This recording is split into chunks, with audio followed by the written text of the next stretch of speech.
Let's welcome the famous psychologist Carl Jung of the 20th century. Hello, Mr. Jung. Hey, brother.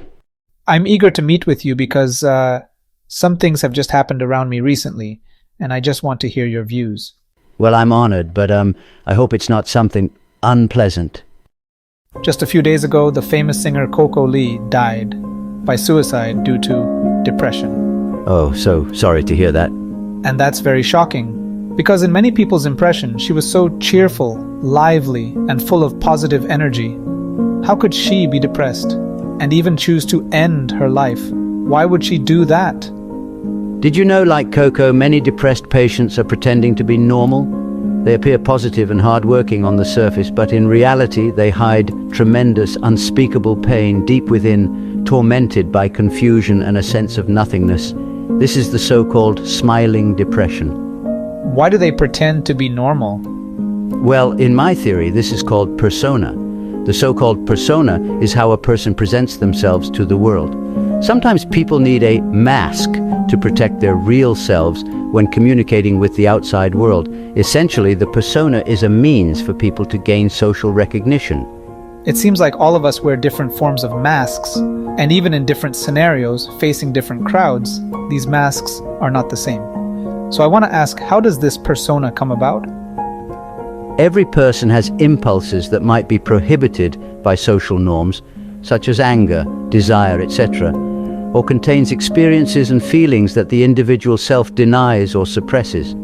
It's the part of us that we don't want others to know about, which I call the shadow.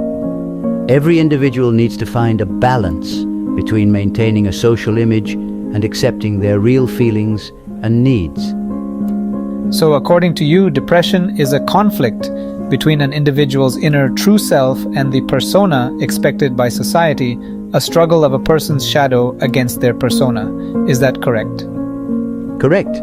If a person overly relies on their persona, overly appeasing others or society's expectations, while ignoring or denying their real needs and feelings, they might start to feel internally empty, lonely, and a strong sense of dissatisfaction, which could lead to depressive emotions.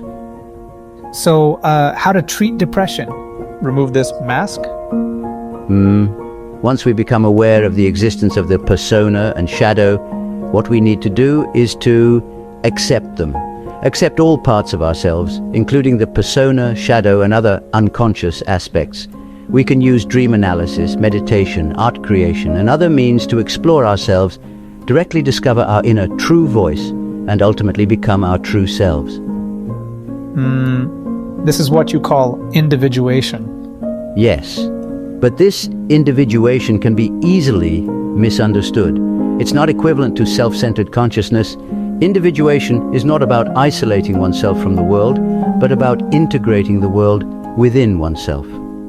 More similar to the Buddha nature in Buddhism. Yes, as you know, I am fascinated by Oriental Buddhism and Taoism.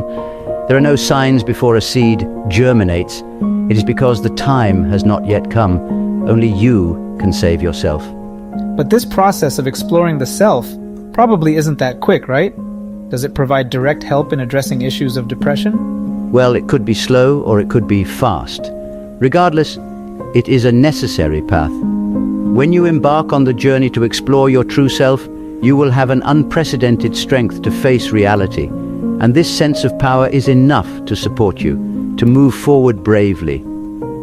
I see. At the very least, we need to first accept our true selves. Thank you for your guidance, Mr. Jung.